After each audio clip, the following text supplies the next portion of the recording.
Welcome back. Turning 18 is an exciting time. You're now considered a legal adult, but are you prepared for the real world when it comes to unexpected financial and medical changes? Schluter and Hughes law firm, making sure parents and their adult children can navigate legal and financial challenges with the Adulting Essentials Toolkit. Attorney Dawn Schluter is here to tell us about how it works, why it's important. Laura Secchi is here as well to talk more about why, as a mom, this is important. Thank you both for being here. Thank you for having us. Here, I'm a guy with a 22-year-old daughter. I didn't even know about this, and now I feel kind of like you're about to enlighten me and many parents on why this is important. Let's talk about that. Yeah, and so many people don't realize it, but if you think about your parents, it becomes really apparent, right? Who's going to make decisions for a legal adult if they run out of capacity, meaning they've been in a car accident, or, you know, even just if your children grow abroad, who's going to make decisions for them in terms of financial matters?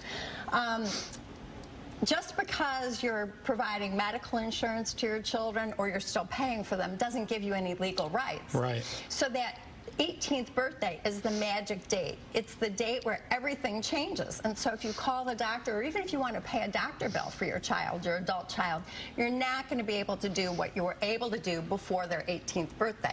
So really what parents should be thinking about as their children approach the 18th birthday is, what do I need to put in place so I can still stand at the ready to help my children?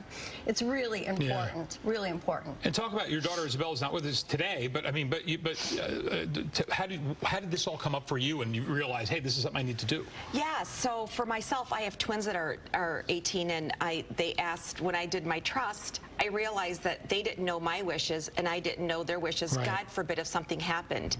So when I went and did my trust, I realized that this is something that needed to be done. So we went ahead and planned for that. So we were able to, I know what they want now moving forward, and they know what I want moving forward. So it just puts peace with us. So we know what we want if something were to happen, God forbid. Right. Yeah, and what we just talked about, but basically, if your child, unfortunately, was in an accident in the hospital, unconscious, whatever it is, they could live at your house, be the closest thing ever. If they're over 18, you don't have many rights, right? That's exactly right. And well-intentioned family members can disagree on what's right. Sure. And the perfect, the perfect storm, the example that I give in the office as I talk about this with clients is Terry Schiavo. Yeah. Some of us are probably too young to remember that case, but Terry Schiavo was in an irreversible coma. She had an accident. No, she had a cardiac event in 1998, and she was on life support for 7 years while her husband battled with her parents about whether or not life support should be removed or not.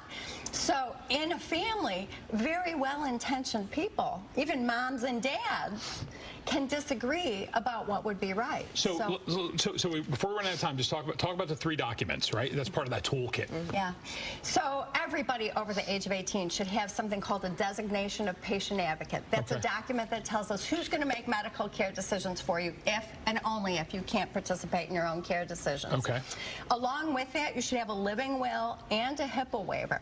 The living will tells us what your wishes are. Do you want life support, or would you prefer to have life support withheld in a situation, or removed in a situation where there's no reasonable expectation of recovery? And the HIPAA waiver says, dear doctors, please communicate with the people that I've named in that document. And then the last tool would be the power of attorney for financial matters. That's where parents can step in and file a tax return for their adult children and so on. This is really good information. Obviously, we can use you, but any attorney, right, could help with this, hopefully? Absolutely. Absolutely. Yeah, that's what you guys do. Okay. Yeah. It's great seeing you both. Thanks for coming in. Thanks for this really good information. All right, Alan Longstreet, over to you.